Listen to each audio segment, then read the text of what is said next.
Tamadun Cina berasal dari peradaban di Sungai Huanghe atau dipanggil Sungai Kuning. Cina berjaya untuk wujud berdikari dan bebas daripada pengaruh keterlaluan budaya utama dari pusat-pusat peradaban utama yang lain. Justeru itu, Cina mampu membina dan mempertahankan keaslian diri dan budaya mereka. Seterusnya ialah faktor Cina mampu menghadapi ancaman budaya luar. Yang pertama sekali ialah tradisi kampung mereka, iaitu sistem ekonomi tani. Sistem ekonomi tani mereka digerakkan secara beramai-ramai ke kawasan baru bagi penerokaan baru.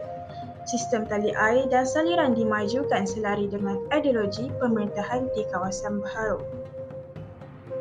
Faktor yang seterusnya ialah sistem kekeluargaan yang berasaskan kepada extended family melahirkan sistem klan. Sistem kekeluargaan mereka menyediakan khidmat kebajikan pada ahli keluarga dan memastikan peraturan peringkat kampung diikuti. Selain itu, sistem keluarga mereka menggalakkan kerjasama ekonomi dan memastikan peluang pendidikan untuk ahli keluarga dan kaum kerabat. Faktor seterusnya ialah masyarakatnya dikawal dengan peraturan-peraturan kemasyarakatan yang dibuat secara konsensus, iaitu muafakat. Faktor yang seterusnya ialah pelaksanaan peraturan-peraturan dikawal oleh lembaga amalan dan kepimpinan yang kukuh. Yang faktor yang terakhir sekali ialah penghormatan kepada tradisi dan budaya asal mereka. Terdapat 5 etika di dalam citra semesta masyarakat Cina. Yang pertama, konsep Tian dan Ti. Yang kedua, konsep Pusing. Yang ketiga, konsep Yin dan Yang. Yang keempat, konsep Zongyong. Dan terakhir sekali, konsep Datong dan Doa. Untuk konsep yang pertama sekali ialah konsep Tian dan Ti. Masyarakat Cina yakin pada konsep dualisme atau kewujudan dua alam, iaitu Tian yang bermaksud langit atau syurga dan Ti yang bermaksud bumi. Tian merujuk kepada langit atau keadaan seperti di syurga.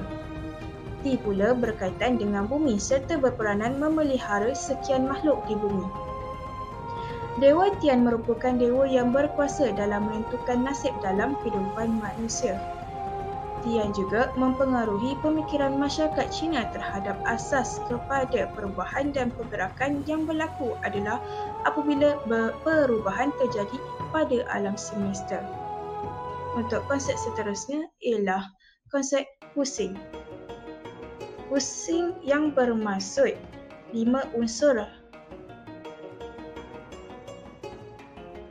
Pu bermaksud 5, Sing maksud unsur atau elemen. Untuk maksud penuh ialah 5 unsur atau 5 pergerakan utama alam, iaitu tanah, air, api, logam dan kayu. Masyarakat Cina percaya setiap satu unsur mempunyai peranan dan kesan terhadap perubahan dan pergerakan alam. Contohnya, raja yang berjaya menguasai sesuatu pemerintahan akan meletakkan dirinya sebagai seorang cunzu. Pusing merujuk kepada aktiviti kosmik dan kategori yang dibuat secara konseptual tentang alam ini. Semua benda di alam ini diletakkan dalam elemen pusing. Seterusnya ialah konsep Yin dan Yang. Konsep Yin dan Yang ialah kuasa positif dan negatif yang perlu disatukan bagi mewujudkan keharmonian. Konsep Yin Yang ini digunakan oleh Confucius untuk mentafsirkan ikan segala yang ada di dunia.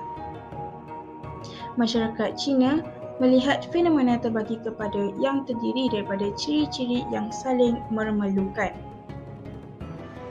Konsep Yin Yang ini tidak bersifat kebendaan, tetapi bagaimana segala yang ada di dalam ini dapat disusun dalam kategori hubungan tertentu.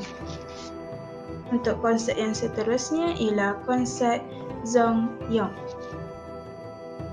Konsep Zongyong adalah tentang kesederhanaan dan keseimbangan di dalam praktis norma asasi manusia. Ianya memimpin manusia agar membangunkan diri sebagai manusia yang sempurna serta mendidik manusia agar mampu berinteraksi dengan masyarakat lainnya supaya terhasilnya keharmonian. Untuk konsep yang terakhir sekali ialah konsep Datung dan Dao. Konsep Datung fokus kepada manusia agar dapat mengecapi kebahagiaan dan keharmonian sosial yang dapat dikongsi sesama mereka secara adil dan saksama.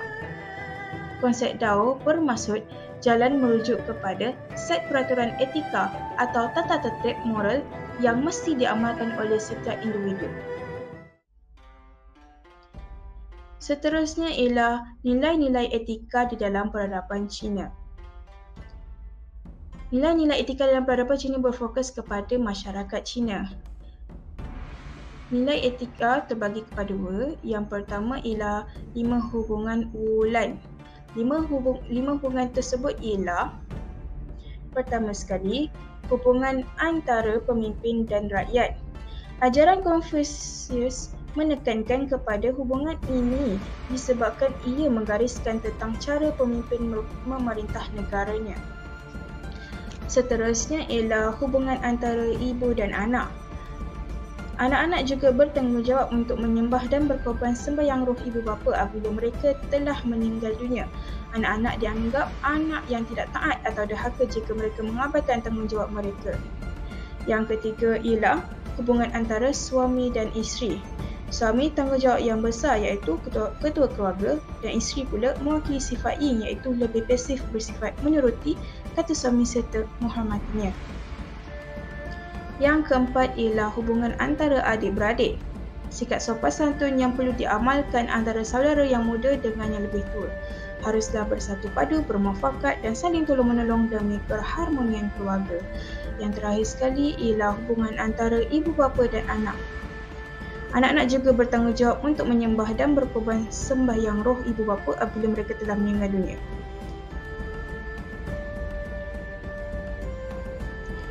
Untuk seterusnya, 5 sifat mulia Wun Shang.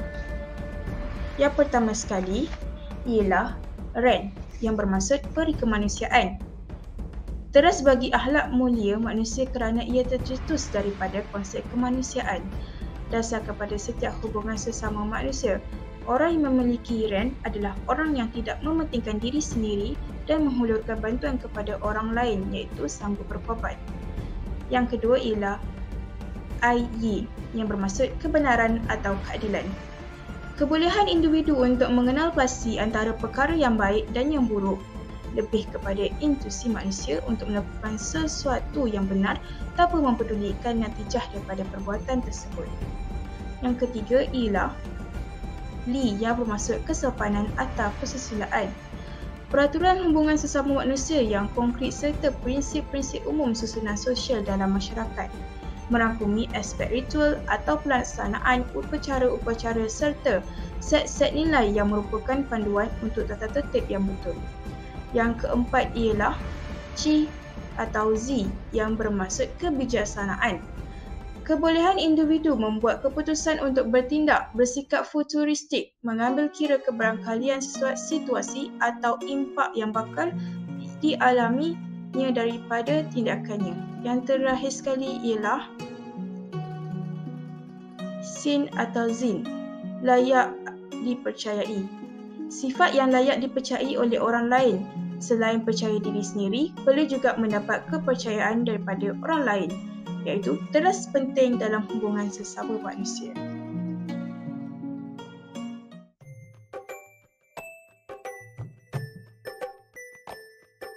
Tamadun India merupakan antara tamadun tertua dan unik di dunia dari segi keagamaan. Para sejarawan mendakwa tamadun ini berpusat di lembah Mohenjo-daro dan Harappa. Masyarakat dalam tamadun India mempunyai beberapa agama utama yang dianuti. Antara agama yang mereka anuti ialah Jain, Buddha, Hindu dan Sikh. Agama yang dianuti oleh masyarakat India ini mempunyai pengaruh di dalam kehidupan seharian masyarakat. Ini kerana setiap agama yang dianuti mempunyai nilai-nilai etika yang diamalkan oleh masyarakat India. Namun begitu, kebanyakan prinsip dan etika dalam masyarakat India diambil dari konsep yang sama, iaitu Dharma, hukum alam. Tamadun India boleh dikategorikan sebagai kompleks dengan kepelbagaian dalam agama dan adat mereka. Terdapat dua elemen penting dalam ajaran tamadun India, iaitu nilai manusia dan holism. Nilai manusia merujuk kepada nilai moral, rohani dan etika, manakala holism lebih kepada kesatuan dan perpaduan sesuatu masyarakat.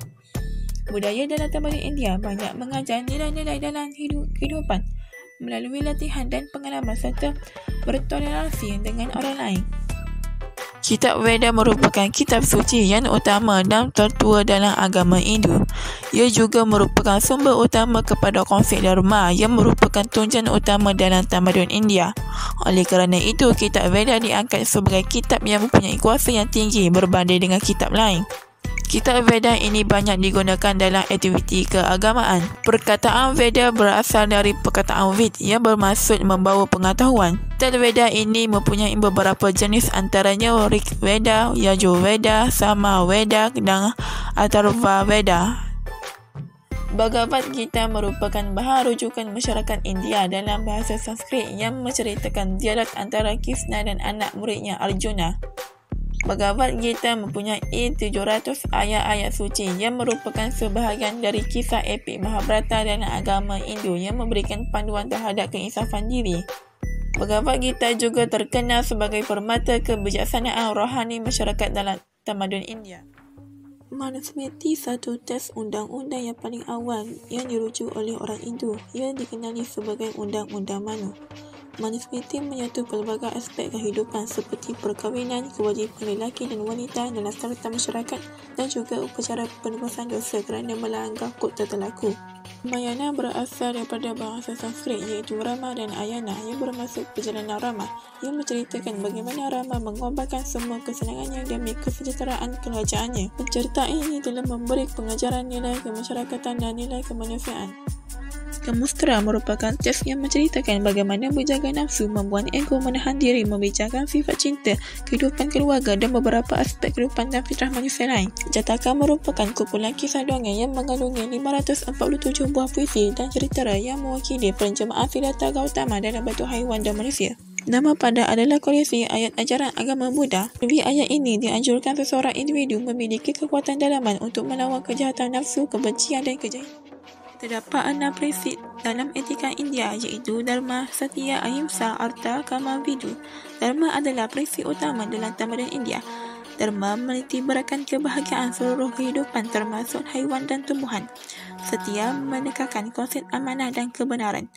Ahimsa pula menekankan konsep belas kasihan dan tiada keganasan atau kecederaan. Artha pula bekerja bagi mencapai kesenangan dan kekayaan dengan asas-asas Dharma. Kama membawa kepuasan menggunakan harta benda yang membawa ke arah kebaikan. Vidu pula membebaskan diri dari duniawi. Salah satu nilai yang diterapkan oleh masyarakat India adalah mengangkat darjat wanita. Masyarakat India amat menekankan konsep menjaga harga diri dan maruah seorang wanita India. Konsep menjaga harga diri dan maruah seorang wanita India boleh dicapai melalui konsep Kanitamai, iaitu menjaga kenderaan, dan konsep Karpu iaitu kesetiaan kepada suami. Dalam masyarakat India, kaum wanita terutamanya anak gadis haruslah dilindungi oleh ibu bapanya sehingga mereka berkahwin. Mereka mengumpamakan kaum wanita sebagai bunga kerana kecantikan, kelembutan dan nilai keibuan yang ada pada kaum wanita. Oleh itu, kedaraan anak gadis perlulah dijaga sehingga dia berkahwin kerana ia akan dianggap sebagai penghinaan yang teruk kepada keluarga tersebut sekiranya sebaliknya berlaku. Konsep melindungi wanita dalam masyarakat India tidak akan berhenti walaupun telah berkahwin. Malah ia akan diteruskan dengan suaminya. Suaminya harus menjaga kehormatan isterinya. Suami hanya perlu taat kepada isteri dan isteri haruslah taat kepada suaminya. Berdasarkan konsep Karapu, berdasarkan cerita Ramayana, seorang wanita India tidak boleh meminati suami orang dan akan diberi hukuman di Kerat Idun sekiranya ia berlaku. Konsep melindungi wanita dalam masyarakat India bukanlah untuk menyatakan bahawa kaum wanita ini lemah, tetapi ingin menunjukkan perhargaan kaum lelaki India. Ibu bapa sebagai Tuhan fizikal dalam masyarakat India yang dikenali dengan konsep Annayum Tatayum Munaritivam. Konsep ini menjadi asas kepada pegangan bahawa sekuat manapun seseorang itu sembahyang, maka ia tidak akan membawa sebarang makna sekiranya seseorang itu tidak menghormati ibu bapanya.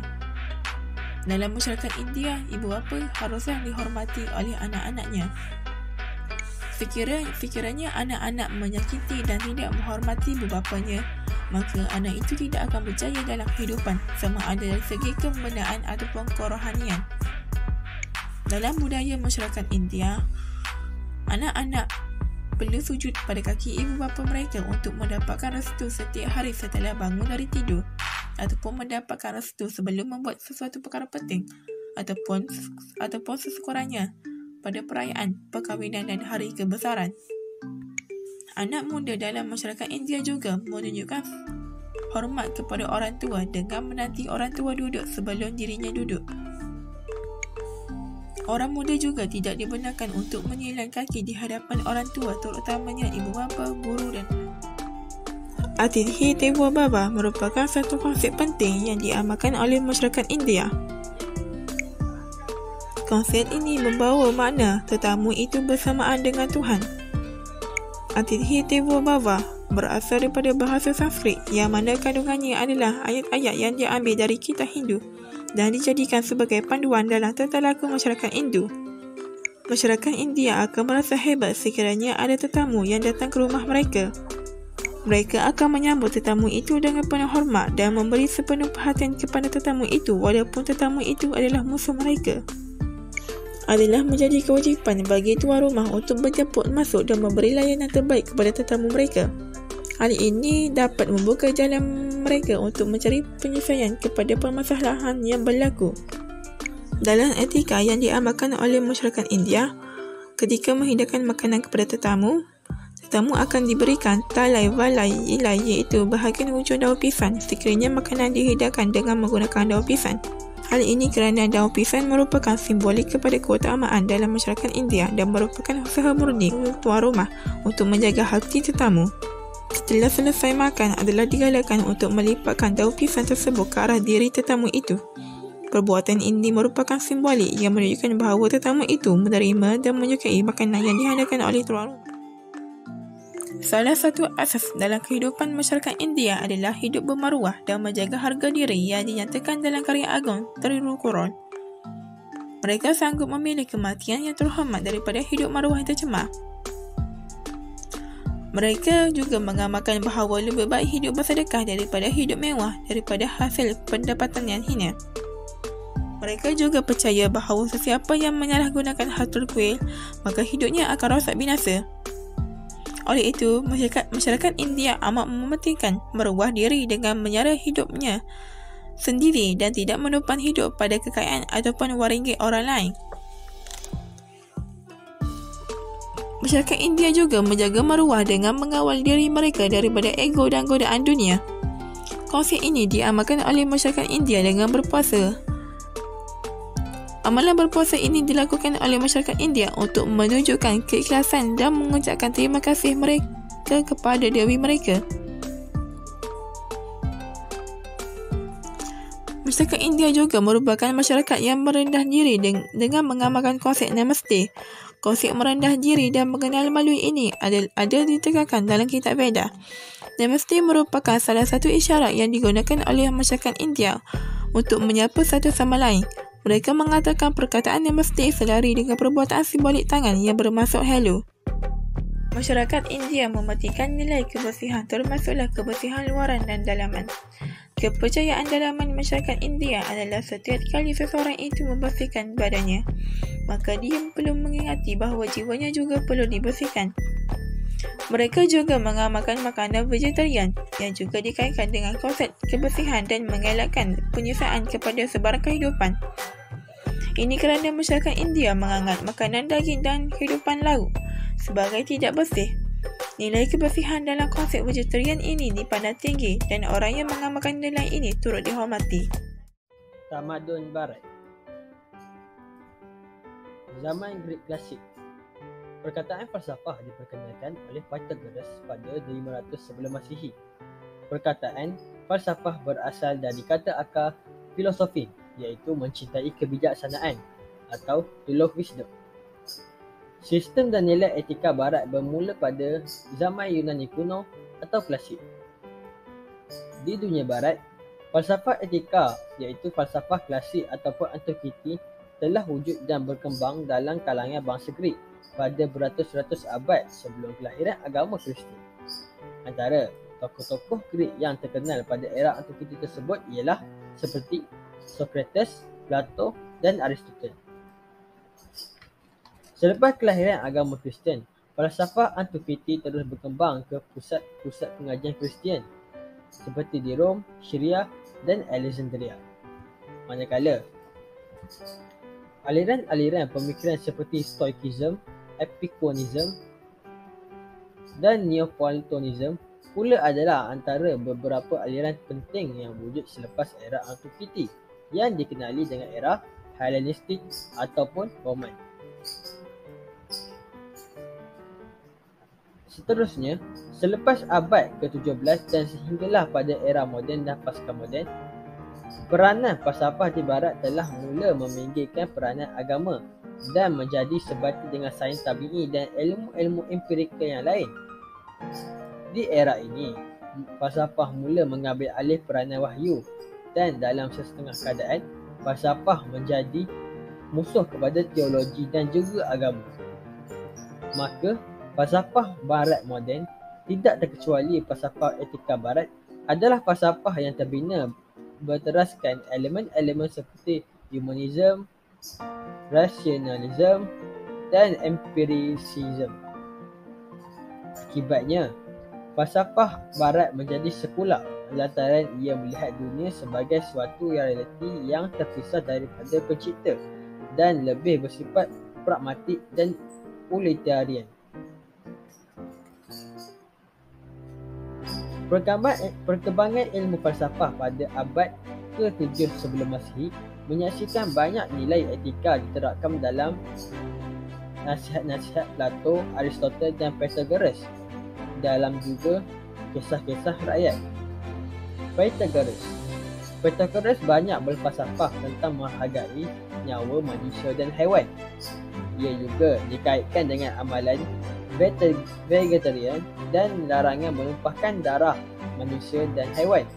Pernyataan tersebut juga dipersetujui oleh Plato dan Aristotle.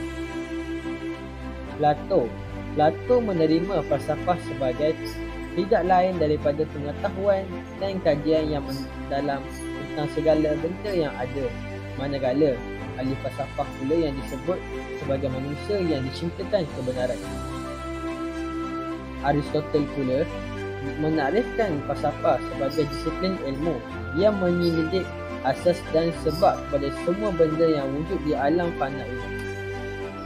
Aristotle juga mendakwa bahawa matlamat ilmu akhlak bukan setakat untuk mengetahui apakah itu kebaikan dan keburukan sahaja, tapi juga apa yang lebih utama adalah untuk menjadi seseorang yang baik. Kerana teori ataupun ilmu tanpa praktikal akan membawa kepada perbualan yang sia-sia saja. Seseorang tidak mungkin akan menjadi dermawan hanya dengan memiliki ilmu yang mendalam tentangnya, tapi mestilah dengan cara menderma. Masyarakat Greek. Nilai utama dalam masyarakat Greek iaitu nilai kebaikan ataupun dikenali sebagai virtue. Dalam soal agama, masyarakat Greek menganut berbagai-bagai agama dan menyembah banyak tuhan seperti Olympus, Zeus, Dionysus dan lain-lain. Konsep kebaikan yakni virtue dan individu yang dianggap baik dan terhormat oleh masyarakat Greek pada ketika itu adalah individu yang mempunyai kemampuan tinggi dalam bidang politik dan sosial.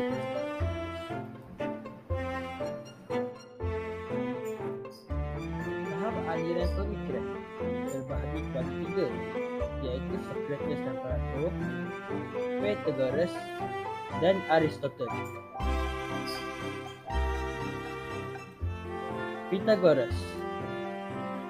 Konsep keabadian roh. Roh yang baik akan hidup semula dalam jasad yang baik, manakala roh yang jahat pula akan berjelma ke dalam jasad yang jahat. Konsep kesederhanaan iaitu mean. Ia merupakan titik tengah antara dua perkara ekstrim. Teori pertentangan. Had limitation dianggap baik. Tidak ada had non-limitation dianggap tidak baik. Socrates dan Plato. Socrates merupakan bapa ilmu etika dan akhlak Greek. Kebaikan dalam ilmu adalah ilmu. Menurut Socrates, orang yang berilmu tidak akan melanjutkan kesalahan. Plato merupakan anak murid Socrates. Beliau juga menganalisis teori dan pemikiran Socrates. Faktor yang mempengaruhi akhlak manusia: kebebasan, tanggungjawab, emosi, nafsu, niat, undang-undang, adat dan agama. Aristotle. Etika berasal dari adat atau kebiasaan.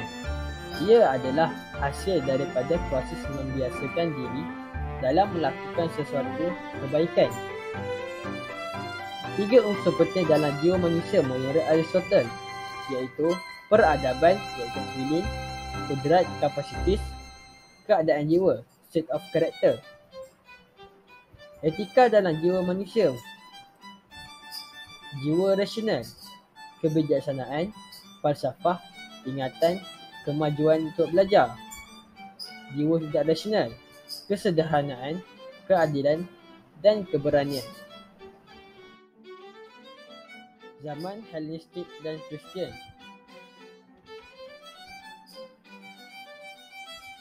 Selepas kematian Aristotle pada tahun 322 sebelum Masihi dan sehinggalah pada lahirnya falsafah moden mulai kira-kira pada kurun ke-17 selepas Masihi. Kegiatan falsafah masih lagi berpusat di Athens. Dikenali sebagai falsafah Hellenistik dan falsafah Roman. Tiada teori-teori etika baru dan original yang telah disumbangkan oleh tokoh-tokoh moralis zaman ini berbanding tokoh-tokoh pada era sebelumnya seperti Socrates, Plato dan Aristotle. Aliran falsafah pada era Hellenistik terbahagi bertiga, iaitu Epicureanism, Stoicism dan sistem etika Kristian. Epicureanism iaitu ditubuhkan oleh Epicurus di Athens. 2 dimensi, maksudnya adalah teori yang membenarkan seseorang menikmati kelazatan dan teori yang membolehkan seorang itu menolak penderitaan. Konsep hedonisme, sekolah Epicurus. Stoicism ditubuhkan oleh Zeno. Aliran ini mendakwa kebaikan dan keburukan adalah terletak kepada penilaian seorang individu. Kebaikan iaitu virtue berada dalam will, iaitu kehendak atau kemahuan seseorang. Jika seseorang mempunyai will yang baik, maka sudah tentu kelakuan beliau tidak akan boleh dibinasakan oleh kebarang faktor luaran yang berlaku. Sistem etika Kristian. Suatu kepercayaan bahawa Tuhan telah menetapkan kepada manusia suatu garis panduan dalam bertingkah laku. Ia juga memberi perhatian kepada isu-isu ritual. Baptism, upacara merenjih ataupun membasahkan seseorang dengan air sebagai tanda dia sudah menjadi ahli gereja Kristian. Selain itu, pedoman-pedoman moral oleh Yesus Kristus, iaitu Nabi Isa AS sebagai Nabi yang menyampaikan petunjuk dari Tuhan kepada manusia dan ajaran The Decalogue seperti Ten Commandments yang menggariskan 10 dasar etika.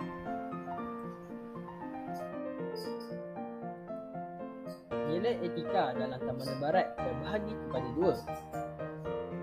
Yang pertama, tamadun Greek. Yang kedua, tamadun Rom. Tamadun Greek. Asas kehidupan masyarakat Greek adalah konsep Eret yang bermaksud virtue, kebaikan atau budiman. Konsep time iaitu honor atau kehormatan juga dapat kita lihat dalam kisah-kisah rakyat seperti Homer dan kisah-kisah Aesop. Asas-asas perbincangan falsafah oleh Aristotle dan Plato juga membincangkan interaksi manusia dan alam secara tidak langsung menyentuh sifat budiman seseorang insan. Para falsafah seperti Pythagoras dan Democritus juga membincangkan tentang kepentingan nilai-nilai murni yang membentuk kepribadian budiman.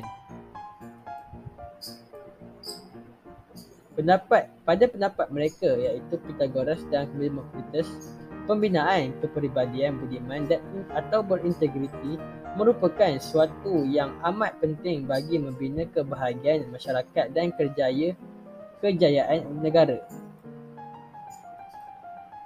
Tamadun Rom. Etika dipahami dalam masyarakat Rom dari dua perspektif, iaitu etika peribadi dan etika awam. Seseorang itu harus memiliki ciri-ciri integriti peribadi jika ingin diterima dalam masyarakat serta dapat berjaya dalam hidupnya. Nilai-nilai kepribadian dalam tamadun Rom yang mulia ada tiga. Dignitas iaitu dignity iaitu kehormatan diri. Veritas, honesty iaitu kejujuran. Clementia, mercy iaitu mengasihani.